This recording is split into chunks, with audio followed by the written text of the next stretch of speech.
wetwogerera tubaniriza ku mukutu ogumanyikiddwa nga Vast Range 256 tewakyali kulanga kulala Alien Skin live in concert in this month ng'ennaku z'omwezi 21 that's when Alien Skin wagenda okuholdinga ekivulu kye wali ku Cricket Oval jjukira nti kijjiridde oluvanyuma lwa Hotel Africana okusazaamu ekivulu kya Alien Skin naye ebibadde bwe bityo naye Alien Skin olunaku olwaliro akoze press conference ababadde live ku this channel mulabye omukulu ng'alina byayogera era ng'alabula Hotel Africana era yeewaanyawo nga bw'omumanyi omukulu amanyikiddwa nga Alien Skin tumaniriza ku muntu ogumanyikiddwa nga Vast Range 256 mwe bali kutulaba era nga ffe tweyama okubaweereza buli lunaku olukya kati okuva na leero be 100% sure nti mugenda kubeera nga mufuna ze muyita uploads onto this channel it's all tugenda tandika neemu naye I think with time tujja kuba tubaleeteranga uploads endala ku mukutu guno so mwongere okusubscribinga to this channel twagala kuweza basubscribers emitwalo 7 so guys do the needful and obviously subscribe like no other how do we subscribe genda mu lower right bottom corner waliwo button eya black jinyigerike ekigambo subscribe ate omalo subscribinga hit the notification bell. That notification bell will enable you get notified every time I upload a video onto this channel. Oluvanyuma lwa Hotel Africana okuvayo negamba nti pasazizaamu ekivulu kya mwana mulenzi Alien Skin. Alien Skin yavuddeyo olunaku olwajjo n'agenda ku mukutu gwe gwa X n'ateekayo due to public demand. Mugimanye eyo enjogerere mu kayimba ke Can I show you my talent? This is my talent. Can I show you my talent? This is my talent. Nagamba, Hotel Africana was forced to cancel my concert, not by choice, but by pressure from those who are biased against my progress. They claim overcrowding, possible destruction of property, and security concerns, but we know the real reason. They fear the numbers, the impact, the movement. But nothing can stop what's already written. New venue coming soon. So, kino yakitaddewo olunaku olwajjo n'agamba, new venue coming soon. That is Alien Skin for you. Era essaawa nga tezinawera 24 oluvanyuma lwa Alien Skin okuteekawo post eno alinga agenda abadde ategese ekivulu kya Hotel Africana amanyikiddwa nga Nobat Events. Nobat Events yani Nobat Events y'omu ku bantu ababaddewo mu ggwanga muno nga bategeka ebivulu era nga yajja after COVID, the post COVID generational promoter bamuyita Nobat Events. Nobat Events abaddewo ebbanga ddene okuva COVID bwetwava mu COVID era nategeka palaso era y'omu ku basooka okupaalusa ebbeeyi n'agamba nti omuyimbi miliyoni 15 atazina tagenda tegeka palaso naye era bambala ne bavaawo bine mwana mulenzi palaso era wetwogerera they don't see eye to eye nga bw'obimanyi so I think you know that story and those are stories that I don't want to obviously come up and obviously engage myself in naye wano bwe bituuse bwe kyobumanya mwana mulenzi amanyikiddwa nga Alien Skin aline mwana mulenzi Nobat Events avuddeyo n'agamba enough is enough era yadde Africana etuyisizaamu amaaso kyetugenda okukola kiri kimu katugende ku Cricket Oval. Mbadde nkolako research wange omutono ku mukulu amanyikiddwa nga Nobat Events na lwaki ekivulu kino ndowooza kyafunyemu gye tuyita goziriini ne bakijjawo ajjukira Nobat Events y'omu ku baasembayo owulira bwetutunulira ekivulu kyasembayo okuteeka ku Hotel Africana ffenna tukimanyi mbu kyalimu emigozoobano n'ab'ekifo jjukira nti it even reached the day of the Memories of Good Life concert day nga bakyabanja ssente okitegedde ng'ekifo kisibe nga they are not allowing anyone ku tiimu ya Wiz okukola ki okuyingira ekifo ekyo because they were demanding them money.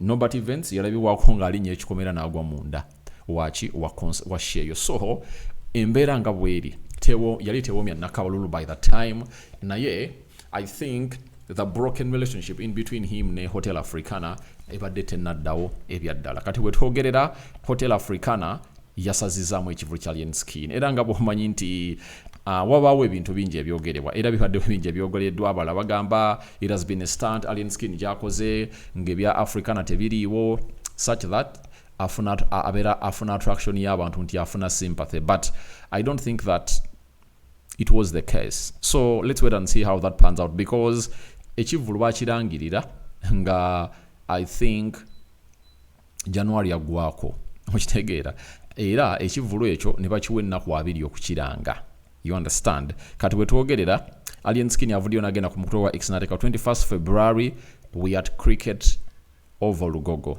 Be there or be nowhere. Kati lede naku z'omwezi 10 kitegeeza Alien Skin ayine naku 10 okulangiriramu ekivulu kino okutuuka ku bantu. Simanyi oba engeri gyazoleya ebintu ebimanyikiddwa nga social media mbu agenda kubi embracinga, naye katulinde tulabe omukulu Alien Skin kikyaleetera abantu ku mmeeza, era nga bw'oba oyagala okulaba video eya Alien Skin ng'ayogera ku kivulu kye, genda ku live section ojja giraba nga weri title Alien Skin nga awandira Hotel Africana omuliro. So that is Alien Skin for you. Naye nga omanyi bannayuganda tebasiba zikweya. Bannayuganda era bavuddeyo ne babaako byogera ku kivulu kya Alien Skin. Era nga nyina benkolondeddeyo nga katutandike noono amanyikiddwa nga muwanguzi. Agambye bulijjo onoonya obujulizi leero ogenda bufuna. You are going to get evidence that you were just a hype and people only liked you for sympathy and because of Bobby Wine. But ever since you turned against that merit, you're gonna get proof. Ona mugambo ogenda kiraba kwolwo olunaku olumanyikiddwa nga olwa 21st February this month. Nti sebo wali otambulira ku maanyi ga Bobby Wine n'abantu naye ogenda kakasa kwolwo. So Alien Skin has a point to prove. Sekitto Mata official gwe wagwa naawe ono bwagambye Sekitto Mata official. King Arafa towedde gwe, that's what he's really asking Alien Skin. Mbusebo towedde gwe. So katugende ku bantu abalala because we are really having a couple of comments coming in from people on X. Kuba abantu bateekayo then ne bakutuwa reaction zaabwe. Then ono bamuyita Simanya Jona osaana kololo awo watono ate mwoyo andaga ogenda funa pressure ne sukali. Oh my God. Onamugambye osaana kololo awo watono. Obviously for omuntu yagenda n'agikuba Freedom City n'agijuza. Nava mu kujuza Freedom City n'abantu abali ebweru nga basinga abali munda. Ekkubo lyonna nterikwatirira erya Entebbe Road. Okuva Entebbe. My God. He deserves a better place. Era nze omu ku babadde bagamba abantu eyo gye mbadde ntambulira nti I was not okay with Alien Skin okuteka concert ye ku Hotel Africana because its maximum capacity is only 4,000 people. Kati ku muntu yayina emitwalo n'emitwalo gy'abantu era nga yeyita top 10. You get? Era nga he has a point to prove. Lwaki tagenda cricket over King Saha wabadde nafuna abantu kumpi emitwalo esatu. Let him go there and prove to that. You understand? So onamugambe badde osana nakololawo watono. Then me says essimu ne wallet mubireke waka mpozi n'ekirala engeri gye wakyaliyo obudde mutandike okukajjuza kuba birimu n'okuba wutulirayo. Jukira Alien Skin yali ku nkuka yagamba tugenda balinye ngatto ate nga ziriko ne sengenge wano we tugenda. So kati ona abalabudde. Aaron Breezy, I can't risk my life and my phone that I'm attending such rubbish aren't worth. Oyo bamuyita Aaron Breezy bavuddeyo n'agamba mbu ye talaba nsonga kyemutwala mu kivulu kya Alien Skin kuteeka bulamu bwe mu matigga n'essimu ye okulaba nga bagibba. Arthur says of course mulo tujja beerayo. So yoyo mwana mulenzi amanyikiddwa nga Arthur yagambye of course mulo tugenda kubeerayo. So there is a little bit of what we call divided opinion, but all in all wano ku verse range 256 tuba tukuleetera buli kimu nga bwe kiri mu bujjuvu bwakyo era nga bw'omanyi nti bannayuganda ku mukoto gwa X kansa era babeerayo eyo muganda wange nga bawa endowooza zaabwe. Kyovola na wano tuzikuleetere mu bulambalamba. Aban Katonda, I'll be nowhere then. Kale everyone loved you, but sometimes when God blesses you with favor and we fail to hold the pride, that's what happens. That is Aban Katonda. Instructor Idi Agambio, we shall be there. All Ugandans must attend. All right. Kabuye Patrick, ngani ajeyo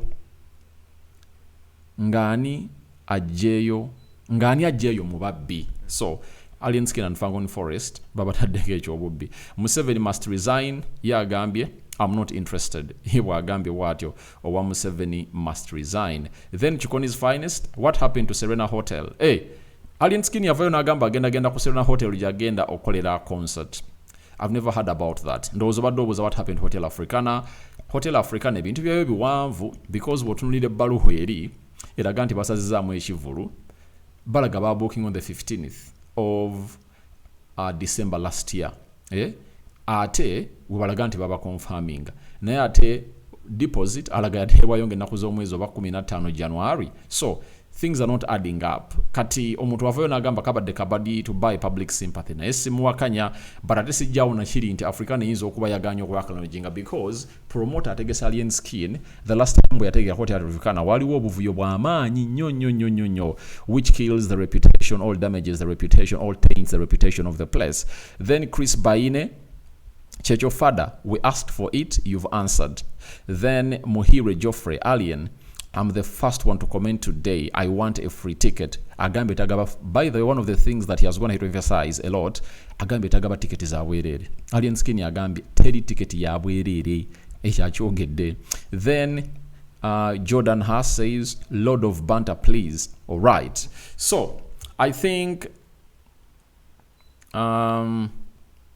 wewe badde waliwo ono bamuyita Isiko Sharif mumulabawo agambye nti oba weeyerusa oba weesiiga busa kiriza nti wagwa.